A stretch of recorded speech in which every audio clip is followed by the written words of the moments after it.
Halo semuanya, selamat datang di channel ini. Perkenalkan, nama saya Daru Firenzia, mahasiswi Fakultas Ilmu Komunikasi Universitas Paramadina. Pada kesempatan kali ini, saya akan membahas dan mereview tentang pengelolaan media digital terkhusus platform Instagram untuk pemenuhan tugas ujian tengah semester mata kuliah pengelolaan media digital. Sebagaimana yang kita tahu, Instagram belakangan ini bukan hanya tempat untuk berbagi foto dan momen, tetapi juga sebagai ruang branding, pemasaran, komunikasi publik, dan juga edukasi. Dan pada kesempatan kali ini, saya akan mereview pengelolaan media digital dari akun brand terkenal, yaitu Susu Greenfield. Dan jika kita lihat akun Instagram Susu Greenfield, kita akan menemukan bio, jujur live pure, jujur live fresh, 100% susu segar dari Greenfield on Farm ID. Dalam bionya saja sudah menunjukkan bahwasanya ini adalah hashtag yang digunakan oleh brand ini dan juga tagline. Dalam tagline kita tahu bahwasanya tagline merupakan media promosi dan yang bisa menampilkan yang bisa merepresentasikan tujuan yang kita maksud dalam kata yang singkat, seperti itu. Dan kita juga lihat dalam akun ini memiliki ciri khas warna. Ciri khasnya ada di warna hijau, warna biru, dan juga warna putih. Dalam warna hijau, jika kita lihat, ini adalah alam. Warna hijau di sini menggambarkan alam atau lapangan rumput di mana tempat peternakan itu biasanya berada, atau biasanya di mana sapi itu bisa merumput ya sebagai makanan utamanya, seperti itu. Dan juga warna biru yang bisa mengartikan sebagai warna bersih, profesional, dan juga menggambarkan warna langit khususnya pada produk Greenfield ini. Lalu kita akan menemukan warna putih. Warna putih ini bisa diartikan sebagai murni karena seperti tagline-nya, jujurly, jujur tentang sumber dayanya, proses produksinya, transparansi prosesnya, dan juga murni susunya. Jadi tiga warna ini merupakan ciri khas yang ada pada akun Instagram ini. Kenapa warna ciri khasnya? Kenapa mereka memakai ciri khas tiga warna ini? Karena memang kemasan mereka pada tiga warna ini gitu. Nah, sekarang kalau kita telisik lagi akun Instagram Greenfield, kita akan menemukan banyak konten variabel ya, bervariasi kontennya. Kita akan melihat reels, kita akan melihat foto, kita akan melihat carousel gitu kan. Dan saya menemukan ada beberapa konten di dalam akun Instagram Greenfield ini. Misalnya seperti konten edukasi nutrisi. Di dalam konten edukasi nutrisi mereka isi dengan kandungan susu, nutrisi-nutrisi yang terkandung dalam susu, gizinya, dan juga pemakaian susunya, dan juga tips kesehatan jika kalian mengkonsumsi produk Greenfield ini.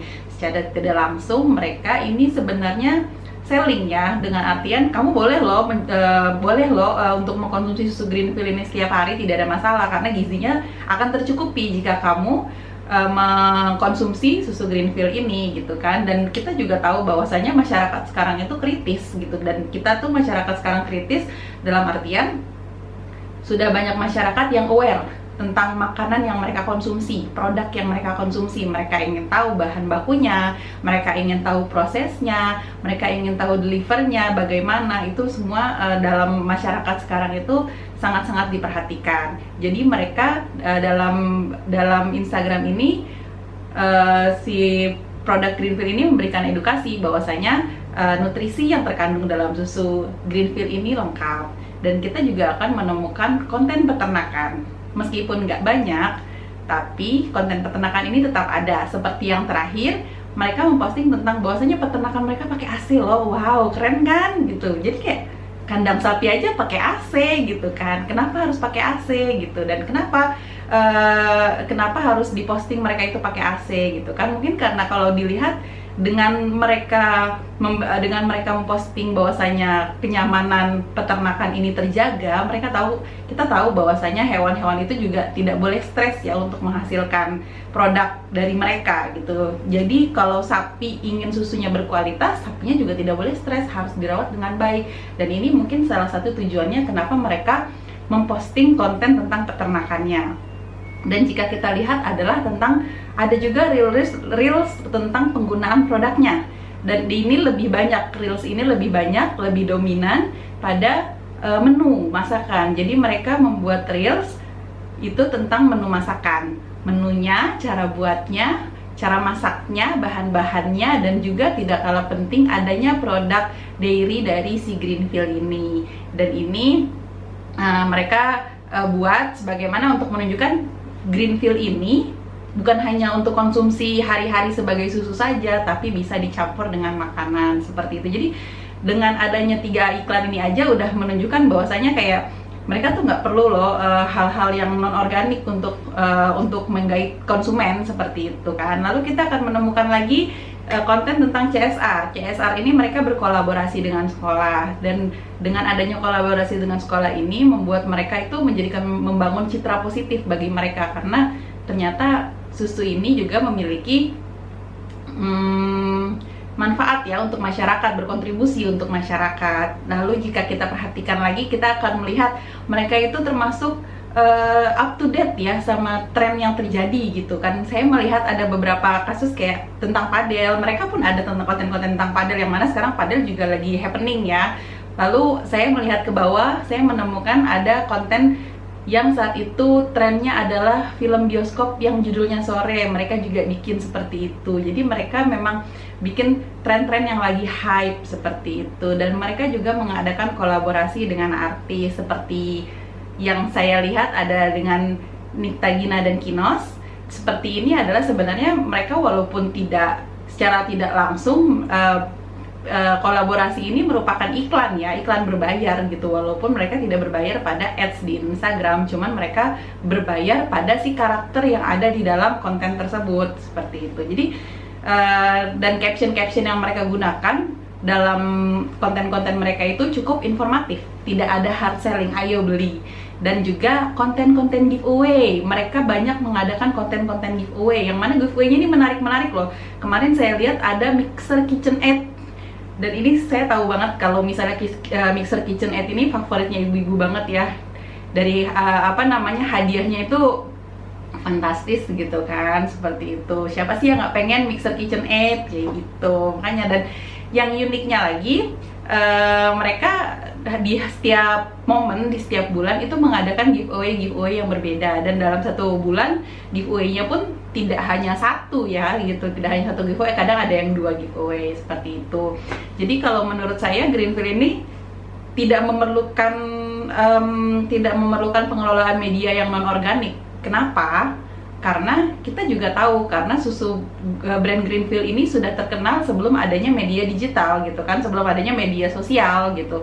Jadi mereka memang sudah terkenal brandnya sebelum kita mengenal sosial media. Mereka sudah existing di TV komersial, iklannya sudah banyak di TV komersial, dan mereka membentuk akun Instagram ini hanya sebagai komunikasi kepada konsumen mereka gitu kan. Jadi pendekatan terhadap konsumen gitu kan. Jika ada yang beli misalnya atau menggunakan produknya, lalu di-mention, mereka akan repost di story seperti itu. Dan ini menambah engagement. Oh ternyata akun Instagram Greenfield ini tertarik dengan konten yang saya buat sehingga di-repost seperti itu. Itu akan menimbulkan kayak kesenangan sendiri ya untuk pembuat konten gitu kan, walaupun misalnya pembuat kontennya itu juga bukan pembuat konten yang terkenal, tapi tetap di repost, itu tetap adalah nilai positif sendiri dari akun Instagram ini. Dan juga membuat brand touch-nya lebih kuat gitu kan, edukasinya lebih dalam lagi gitu, untuk terus dicekokin sama edukasi-edukasi. Pokoknya kalau kalian lihat akun-akun, lihat konten-konten kita gitu kan, kita tuh pokoknya susu kita terbaik deh gitu, inti dari akun mereka, sehingga mereka tuh nggak perlu lagi mereka tidak perlu lagi untuk menggunakan pengelolaan media yang anorganik gitu, seperti itu. Dan kalau diperhatikan secara konten plan mereka, saya mempelajari konten plan mereka selama 1 bulan terakhir. Selama bulan Oktober saya pelajari konten plan mereka. Mereka konsisten di 25 postingan, tetapi tidak terjadwal. Jadi saya pelajari jadwalnya, saya bikin riset gitu tentang kapan mereka posting, itu tidak terjadwal. Jadi bisa 2 hari sekali, 3 hari sekali, atau bahkan dalam 1 hari bisa 2 postingan. Dan tidak harus hanya di weekday, kadang ada di weekend seperti itu. Itu konten plan mereka agak sulit dipahami ya. Dan saya juga melihat gitu, saya memperhatikan dari konten terakhir mereka di bulan Oktober tanggal 30, mereka vakum di feed, tetapi tetap on di story gitu kan. Itu mereka Dan baru ada lagi kontennya di sekitar tanggal 15 atau 16 November ini. Jadi selama 2 minggu mereka vakum di feed, tapi saya melihat beberapa kali ada di story. Seperti itu. Jadi dalam pengalaman saya, jadi pandangan saya pribadi, akun ini sebenarnya sih sudah cukup menarik engagement ya. Apalagi yang saya lihat terakhir adalah giveaway-nya itu tentang bola gitu. Kalau nggak salah tiket nonton bola atau apa ya, saya lupa gitu. Nah itu cukup menarik ya, karena kan mereka dengan giveaway-nya ini, giveaway yang mereka adakan ini semua segmen mereka raih gitu ya kan. Kayak sebelumnya di bulan Oktober mereka ngadain giveaway tentang hadiahnya mixer KitchenAid. Ini tentu aja pasti ibu-ibu kan. Lalu pedal ini menyasar ke kalangan komunitas pedal seperti itu. Dan yang terakhir sekarang komunitas bola nih gitu kan. Dan ini menurut saya sih cukup menarik gitu kan konten mereka seperti itu. Dan demikian pemaparan saya tentang analisa saya bagaimana Greenfield ini pengelolaan media digitalnya organik gitu, tanpa pembelian ads melalui Instagram seperti itu. Untuk yang berikutnya kita akan membahas contoh kasus pengelolaan media digital dari brand Secangkir Lagi dengan gambar di samping. Kita akan melihat bahwasanya foto yang digunakan adalah foto gelas kopi yang dipegang dengan tangan dengan background event besar ya. Yang dimana foto ini seperti foto lifestyle gitu kan, dipegang tangan lalu dengan background event besar. Konten ini menampilkan produk minuman, dalam hal ini kopi, dengan gaya foto lifestyle seperti itu. Lalu kemudian kita baca captionnya. Captionnya ini mewakili bahwasanya menampilkan brand ini sedang mengikuti sebuah event besar, yang mana meningkatkan brand credibility dan juga social proof. Lalu postingan ini kita lihat dia juga menandai akun lain. Dengan adanya penanda akun lain ini, ada interaksi dari akun yang ditandai pada kolom komentar, sehingga terlihat engagementnya organik walaupun iklan ini di-boost dengan ad itu. Jadi foto ini tuh dengan gaya foto seperti ini tuh cocok untuk iklan awareness ya, karena kan menampilkan logo dengan jelas kayak gitu kan. Jadi fokusnya pada brand awareness gitu. Lalu yang berikutnya kita akan membahas reach yang dicapai pada konten yang diiklankan dari akun Secangkir Lagi. Reach-nya ini mencapai 6.785 akun dengan 5.778-nya berasal dari iklan. Yang berarti konten ini dalam menghasilkan reach-nya sangat bergantung pada iklan. Lalu kita melihat yang berikutnya ada impression sebesar 8.526 dengan reach 6.785 dan impression 8.526.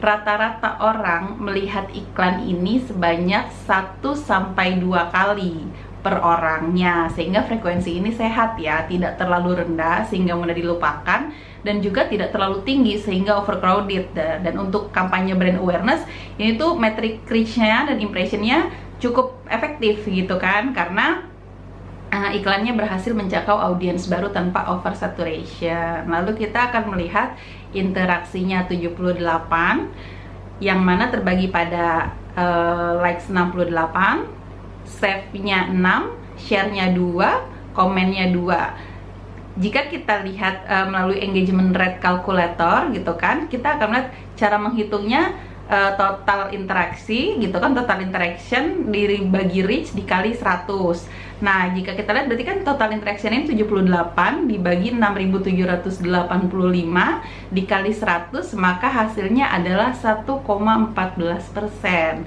Untuk konten food and beverage, rata-rata IRPAT itu di 0,5 sampai 1%, dan berarti konten ini sangat efektif dong karena menghasilkan 1,14%.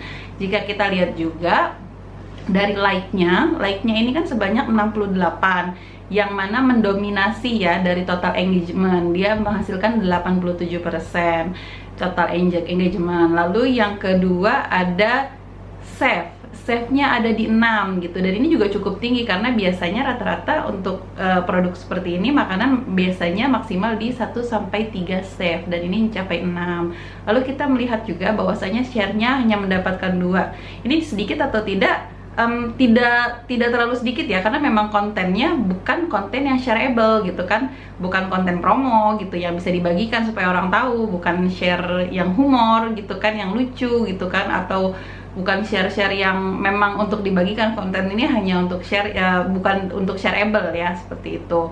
Lalu ada komennya 2, dan komen ini 2 ini karena memang kontennya tidak mengandung pertanyaan atau call to action. Jadi sangat-sangat amat wajar jika komentarnya hanya ada 2 gitu. Lalu efektivitas iklan ini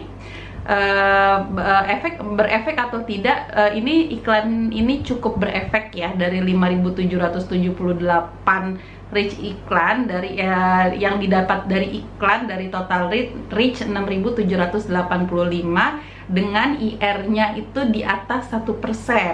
Lalu tidak hanya menjangkau tapi juga menghasilkan, seperti itu. Lalu yang selanjutnya kita juga akan membahas tentang aktivitas profil yang dicapai dalam konten tersebut. Ada 165 aktivitas profil selama durasi iklan berjalan gitu kan, dengan 152 kunjungan profil, dan 136 kunjungan ini berasal dari iklan. 6 klik dari tautan eksternal, yang mana 5 dari 6 ini berasal dari iklan.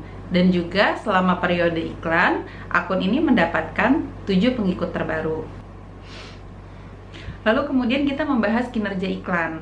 Jika kita lihat kinerja iklannya, mereka mendapat 136 kunjungan, yang mana dari 136 kunjungan ini, per satu kunjungan atau per satu klik harganya di Rp687. Dan iklan ini berstatus komplit atau sudah selesai. Penggunaan budgetnya itu di 93.475 atau 99,9% terpakai dari total budget Rp93.614. Iklan ini berjalan selama 2 hari dengan target orang yang berminat pada kedai kopi. Yang berikutnya adalah gender. Secara gender dominan di laki-laki dengan jumlah persentase 69,1%, lalu audiens perempuan di 30,9%. Jika kita lihat lagi, ada di kalangan usia 18 sampai 44 tahun. Kenapa 18 sampai 44 tahun? Karena memang ini adalah best segmen, best audience segmen ya gitu kan, untuk makanan manis dan event, acara event seperti itu. Iklan ini sudah cukup efektif dengan target audiens yang tercapai gitu kan, dengan matriksnya sesuai, dan ini sangat membantu gitu untuk brand awareness. Dan semoga untuk brand kopi Si Cangkir lagi kedepannya makin sukses, lancar usahanya, dan makin banyak pembelinya gitu kan. Terima kasih. Sekian pembahasan tugas ujian tengah semester dari saya. Wassalamualaikum warahmatullahi wabarakatuh.